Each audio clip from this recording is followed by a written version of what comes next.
Right guys, welcome to another video. This is the sparest of the spare moment trip you'll ever have. Me and Matt was out this morning filming some videos for the scrap channel, doing a bit of scrapping. And I just said, you know what, the weather's really shit today. I mean rubbish, sorry. So let's go fishing. Yeah, let's do that. Anyway, it's beautiful bright sunshine. There's hardly any wind here. But it's meant to get worse later. So we're a bit early. We're on the River Thames. We're at Gravesend. Now I've got a good friend of mine, Shane Pullen. I've known him for a long time, even from back when he used to work for Sea Angler. And I know this is basically his back garden, and he grew up fishing here. And bless Shane, he's getting on a bit now, so he knows his onions. And I didn't, to be honest, I haven't fished up the Thames for a long time. So I didn't really know the best place to go and give it a go. And he directed me here because we're fishing the high water, low water. We should have been a bit further down there, somewhere they call the Black Post, which is quite a famous mark from back in the day. When the cod are around, that is. There's loads of videos from the Thames from years and years ago. Peeler crab, blacks, yellowtails. Used to absolutely smash the cod here. Now, we've got no yellowtails or blacks. We have got some commons. We've just been at the Medway Tackle Supplies and grabbed some commons. But I have got some fresh crab, which could be the one.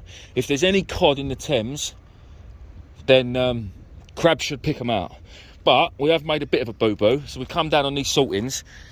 The van is absolutely full up with metal, and our wellies are underneath it all. So we've come down here in trainers, and well, look, nice. So I think, to be honest, my trainers will end up staying here. Yeah, it's awful. It really is. We've made a massive schoolboy error here. But you know what? It's one of them trips, innit? We've got to deal with it. There's nothing we can do now. We're here. I'm not going back to the van and unloading it to get all the crap out of it to get me welly. So I'm just going to get a rod set up, get it out there, and see how we go. But like I say, peelers and commons we've got. That's it. I think we've only got about 20 peelers as well. So I might just start off with one rod for now, because I know this venue's very snaggy. You can't cast too far here because there's big clay ledges.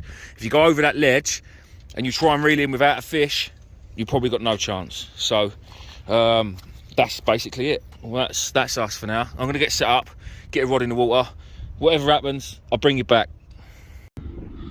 Right guys, first chuck, little schooly bass. I'm only taking this video of it here. It's probably about 25, maybe 30 centimetres.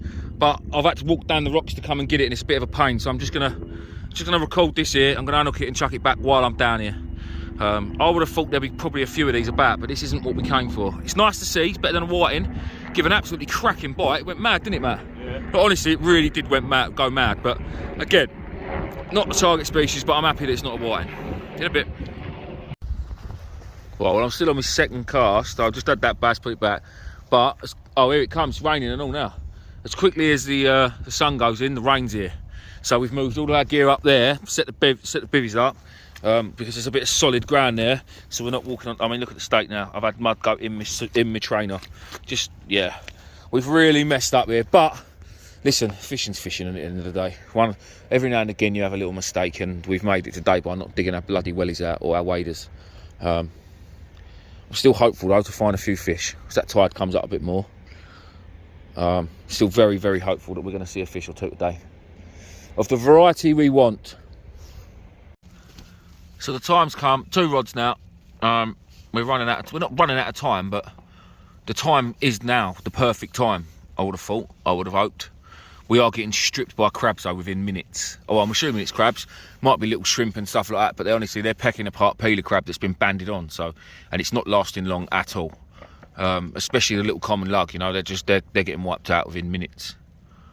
But we've both gone 2 rods now. Get through the bait. Weather's awful. Fingers crossed, Matt's got his 2 out there, look. Fingers crossed we'll see a fish or 2. To be honest, one tiny little codlin from the River Thames will make it. I haven't had a fish from the River Thames for 6-7 years. It's madness. 7-8 years even, probably. The weather is, yeah, here comes that horrible weather, and it is horrible too. Brilliant. Right, in a bit. Right, Matt's just had a half decent knock. I don't know if there's a fish on there or not. I've just spoken to another friend of mine, and we might not be in the best place. He fished up here the other day and the crabs was a nightmare. We ain't even got nothing on there, Matt, have you? Nothing. It's it's one of them days at the minute you just think, oh, I might just pack up and go home. But we're here now, and I do want to give it a bit of a chance. I do want to give it a bit of a chance. I'm bloody cold, my feet are freezing. It was a very stupid idea, this. Very stupid idea. What can you do, eh? What can you do? I reeled that in though. Nice big bit of plastic. See a big bit of white come up. I thought, oh, that might be a fish, but no. No, it wasn't. Right, bring mine in. Check the bait. And have another go. See what the crack is. Disgusting. Little pin whiting. Good news is though, the bait hasn't been stripped.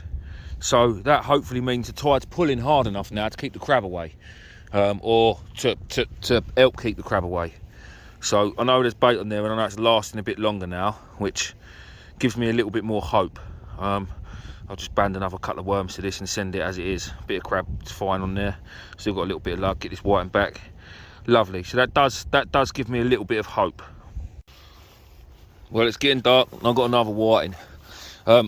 So we were going to pack up. We was like, I said to Matt, it's the last chuck. Matt put on a whole crab. Bunged it out. Within 5 minutes, he had a very, very good slackline bite. See that, dude? So I decided that I would get the whiting off one of my lines and do exactly the same. Stick on a whole crab, bang it out, and hopefully, oh, look at this. Look, it's just disgusting. Like, we've really messed up here. So yeah, we're gonna stick it out for. We're gonna do another half hour. We keep doing another half hour. But yeah, we'll see what happens, guys. That's all we can do. We'll see what happens. Tide's really running now. It's like perfect time. It's perfect time. But we'll see how we get on. We've both had a few whiting each now. Obviously, I had that bass first chuck. Just really want to see a codlin. Really want to see a codlin. Oh, that's a nice picture. Lovely. Right, guys, in a bit.